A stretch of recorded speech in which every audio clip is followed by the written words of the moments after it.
Yeah, these guys start chuckling when we start the theme music because they get to see me just rocking out here, having a good time. They know we're in for a treat because it's time for another edition of the Rec Poker Podcast, Forums Edition. I'm your host, Jim Reed, Bluff Sterini in the home game, or you can learn about me and the rest of the wrecking crew here by going to rec.poker/crew. I'd like to thank website AMP and the wonderful Running Aces Hotel, Racetrack, and Casino.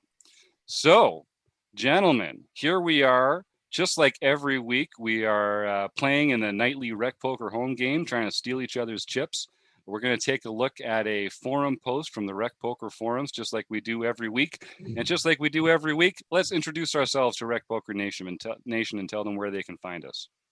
I'm Chris Jones. I'm 5x5 on Poker Stars and Twitter. And I'm John Somsky. I'm Poker Geek MN everywhere. And I'm Rob Washam, and I'm Rabman50 everywhere.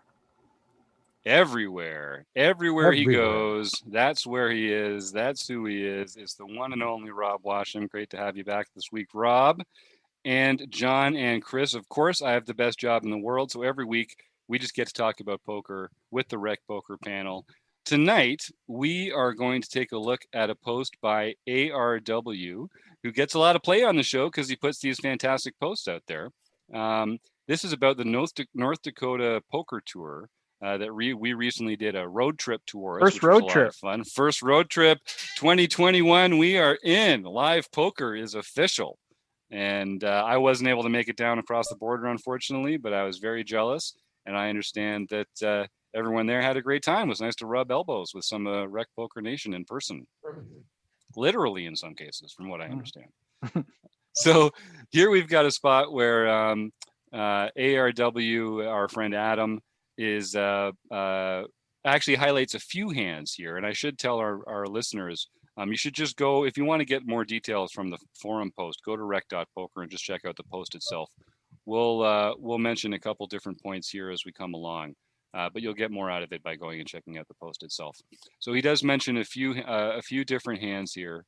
And the one that I think we wanted to talk about was where he has 10-10 in the small blind. And he refers to some earlier action that might inform the decision-making that we take here. But I wonder if you guys had a thought. 10-10 is one of those hands that I think people feel it's one of those cusp hands where it's a value. It's like jacks, right? It's a value hand, but you don't want to see a flop. And it's like, it's a strong one pair hand, but it's still only a one pair hand. It's not very dynamic. Out of position is harder to play than in position. I think people get, sometimes people have trouble deciding if they're set mining or not, because when you go to the flop with a hand like tens, there's really only one way for that hand to improve.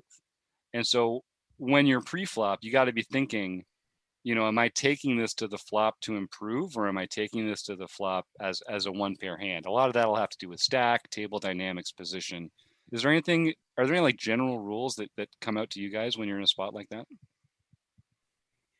Well, I know that I find myself in a lot of situations when I'm in position, if somebody raises first in, and I'm sitting there with one of those types of hands, nines, tens, jacks, king jack, queen jack, those types of hands, you really have this urge to just call and see a flop. But it's really not a very good idea because you're burning chips. You're just burning chips. And I guess stack depth has a lot to do with it. If I'm deeper, I have this tendency to just want to see a flop with it. But I'm just burning chips, because unless the flop absolutely crushes you, you're facing an open already. And obviously your hand isn't good enough to 3-bet. So what are you doing there? You're behind no matter what. So I got into a thing yesterday when I was playing online. I decided that in that position with those types of hands, I would never call. I would either 3-bet or fold. And I made a point of doing that yesterday, just 3-bet or fold. And I think it was definitely, it definitely made me think a lot more about those types of situations. Now, he's in the small blind. I'd probably call there. Yeah, well, what we should mention too is I think there's a difference between calling from the small blind, but in this hand there are limps in front of our hero in the small blind rather than opens and flats, which I think is a much different situation for me. Uh, when I see a bunch of limps coming in and I've got a hand like 10-10, I want to put in a fairly large bet. Out of position, I rate to have the best hand a lot right now.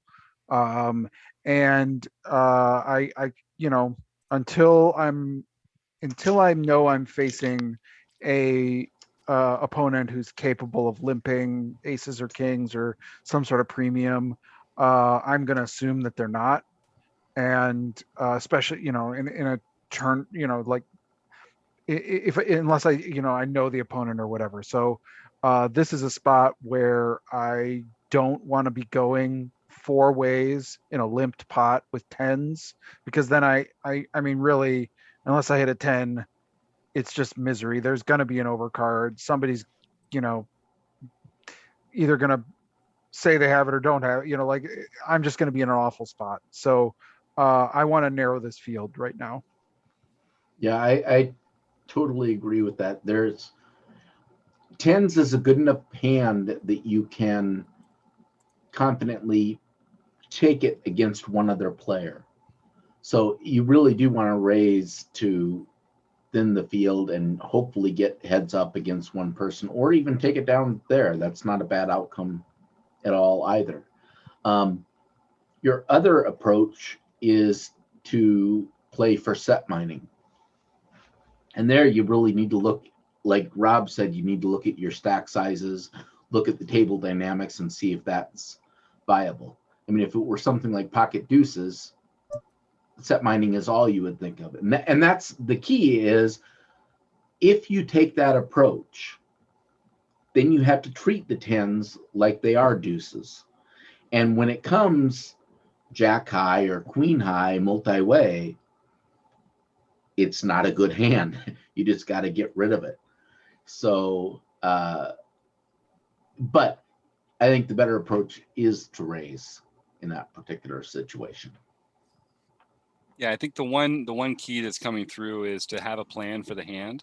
And it's not like you always have to stick to the plan, because new information comes up, people give you tells, but what you should be able to predict is, what are the 13 possible cards that are going to come on the next, like, you should have a plan for at least what are the very predictable things like flops that are going to come out, or what's the turn card going to be, or stuff like that. Like, that's a level of looking ahead that you can actually that's a sound investment in your poker strategy. So let's see if Jonathan Little has anything to say about that, and then we'll come back and wrap this up. Have you ever wondered whether you should call a preflop raise or 3-bet instead? Hello. What do you do when you have a flush draw? Do you raise it, or do you just call? What do you do with ace-king when you miss the flop? Are you tired of guessing about what the right play is with your particular hand? Well, my name is Jonathan Little, and I am a 2-time World Poker Tour champion and creator of PokerCoaching.com, where we offer over 1,000 interactive hand quizzes where you play a hand and then get real-time feedback from our world-class pros. That's a lot. Don't guess and don't stress. Just register for your free account at PokerCoaching.com/recpoker right now. So Jonathan Little talks about, playing your hand in the moment there in that ad. And that's one thing that I think we're talking about here as well, is sort of the difference between, we talked last week in a hand where I was playing pocket jacks, where I wasn't playing my range, I was playing my hand. And I think we all have to decide, hand by hand, tournament by tournament, are we playing the big picture strategy, or are we playing this hand this time? And I think, like what Rob got to, which was great here, this notion that our entire poker strategy is better off when we're 3-betting hands like queens, jacks, tens, or raising over limpers. Like, our entire poker strategy benefits from raising with hands like that and calling with other hands. So it's not that it's wrong to call in a spot like that, but you're kind of cheating yourself. You're burning those chips, like Rob's saying, in the big picture, by not having a coordinated strategy that just involves just when it comes down to the math, folks, like it's one of the best hands. So if you're not going to include that in your raising range, then you don't have a very balanced raising range, or at least it's not robust enough for the games that we're going to be playing today. And I think people And also underestimate. Yeah, Rob. if you're in the small blind, then in that situation, you have two limpers in front of you. What are you raising to? In that situation, I'm probably raising to 5.5, 6 big blinds. That's probably what what I feel. And I would raise in the small blind to 3.5 big blinds typically. If I was opening, if everybody folded to me, I'd probably raise to 3.5 big blinds. So now if I have limpers in front of me, I'm going to add a big blind for each of those limpers. Yep. And make it very expensive for them to continue. I do like I'm a lazy, unintelligent player, and I like really easy decisions. So I tend to size up out of position even more than most people, and I'm probably giving up a bit of an edge there.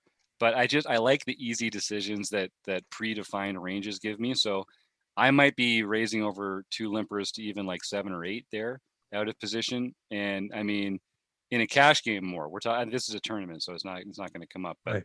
Right. But yeah, because I think the question's always like, what is going to put them to a real decision, And when I'm in position in a limped pot as the limper, I'm thinking, yeah, give me a callable raise. I've already displayed that I like to play passively in position, so I want to rob them of that comfort zone by sizing up, and I guess it has to be with a stronger range. So then, Rob. So I guess that's part of the question then is, are 10s in that range? Because it is so attractive. Yeah, It's half definitely. a big blind and you get to just see. But yeah, I think so too. Definitely. I think 10s are in that range. I think the key is who wants to limp in that situation to be out of position the whole time, right, against a bunch of random hands. Right. At least by raising, if somebody's going to call you when you do raise to 5.5, 6.5 big blinds, you're going to have a better feel for the types of hands they're going to be doing that with. Mm-hmm. Oh, Chris. Chris just got four suited out of a hand in the home game. Sorry, buddy. Good game, sir. Good game. Although I don't mind not having you 2 seats to my left anymore. All was coming according to plan there. Hit my flush. Everything was going sweet, and then the fourth diamond comes. There is just nothing good. There's just nothing good that can come from that. And I guess the only other point I wanted to make is that, as Rob said earlier, people underestimate how valuable it is. Just take that pot down. Just take down those, 4.5 big blinds that are in there already. If you're telling me that every time I play pocket 10s, I'm going to pick up 4 or 5 big blinds, I'm okay with that too. Especially out of position. Nothing wrong with that. Yeah, and honestly, the last thing I'll say is it looks like we don't have the stack sizes of everyone at the table, right? But if I'm in this spot and I've got pocket 10s, there's a bunch of limpers, and everyone's at these kind of like, it looks like somebody has 16 blinds behind. If everyone is kind of in that like under 20 big blind, and I've got, more, right? I may just shove with 10s. Yeah. And put them to a decision for their stack. Yeah. Because I said, I think I've got the best hand, and I think sometimes you can get called by worse, and it's pretty good. Mm-hmm. Oh, I had such a good point I wanted to make on the back end of that. Bugger. We don't these often enough. You have to pay attention to the stack sizes of the people yet to act, or the people that have already limped. Yep. And I love that point. I love that point, Chris, because when I talked earlier about making a decision that if it's raised in front of me and I have position, I'm not going to call. A lot of that has to do with the people that are yet to act. If you call and you've got people with rejam stacks, well, you're just setting yourself up to be blown off that hand. Yep. By raising, you're taking away, by 3-betting instead of just calling a raise first in, you're taking away their ability to rejam and have any fold equity. Mm-hmm. Mm-hmm. Yeah, and I want to just make another point on what Chris was saying here. It really comes down to the Somsky ratio. So if you're looking at the table, if all the stacks, if the largest stack is, say, 1 to 2 times the size of the smallest stack, then that's a pretty small Somsky ratio. So there's not too many disparate stack sizes out there. But if you've got a Somsky ratio of like 7 or 8, or heaven forbid, 10 or 11, something like that, there's going to be a lot of disparity in the different stack sizes, and you might have to pick your sizing differently accordingly. Is this an official like mathematical unit, a Somsky? I think it was established in one of the recent sessions we were doing. This is the Somsky ratio. I'm making it a thing. I had actually forgotten about it until you mentioned it.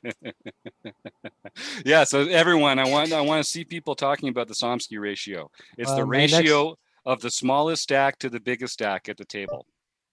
My next forum post, I will definitely mention what the Somsky ratio is before we get to the flop. I got the one Somsky himself opening up my big blind here. I think I'm just going to let this one go, although it's a very playable hand, John. That's out of respect for you, sir. Yeah, well, I had pocket kings, so it was a good fold. Unless you had aces. I did. That wasn't that good. I don't have that much respect. All right, everyone. Well, any final thoughts on this notion here? And I don't think we actually really answered the question that ARW posted in the chat. So maybe we'll come back. I don't think it'll be our last opportunity to talk to Adam about that kind of a thing. But seeing none, I think I'm just going to say thank you to Website AMP and to Running Aces Hotel, Racetrack, and Casino. And of course, Rob Washam, John Somsky, Chris Jones, and Steve Fredland. See y'all again soon.